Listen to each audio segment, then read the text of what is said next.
But fundamentally, the biggest businesses in the world, like the reason Apple is because the products are exceptional. Now, I'm going to talk about the last, 20 years has been now obviously at different times, and they're trying to figure out what their next big Jesus product is going to be now. But fundamentally, they have the brand they have because they have made the association with elegant, simple, easy to use design that makes technology accessible for everyone. That's fundamentally what they've done, right? That is what they stand for. And in the beginning, it was being not a suit. But the thing is, at this point, the vast majority of people associate with not that. And so they actually bet on what would eventually become the majority of people.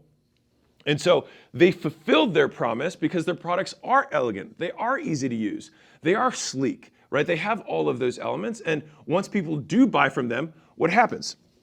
And I'll tell you the story of what it feels like. So the first time I ever had the experience of good brand, good reputation, I had positive associations with an audience, I launched something called LNS, which became like the first beta version of what would become Alan, my software company. So I did this webinar to just my existing audience, and a bunch of people weren't able to make it on because they're gym owners and they're business owners, they're busy. But they knew that we were going to be doing the build outs for automated lead nurture for their gyms in order of the order getting received.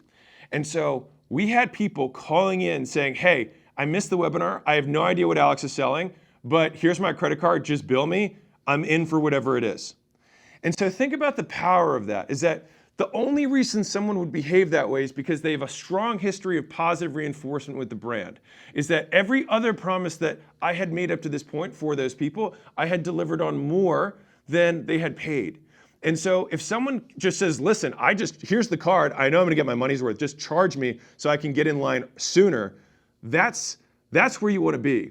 And that's where all of these other kind of like, you hear these like direct response marketing hacks and tricks and whatevers, they become irrelevant because you have the thing that matters most, which is a strong positive association that orients someone's behavior towards you with a higher likelihood of purchasing more frequently, exclusively from you at higher prices.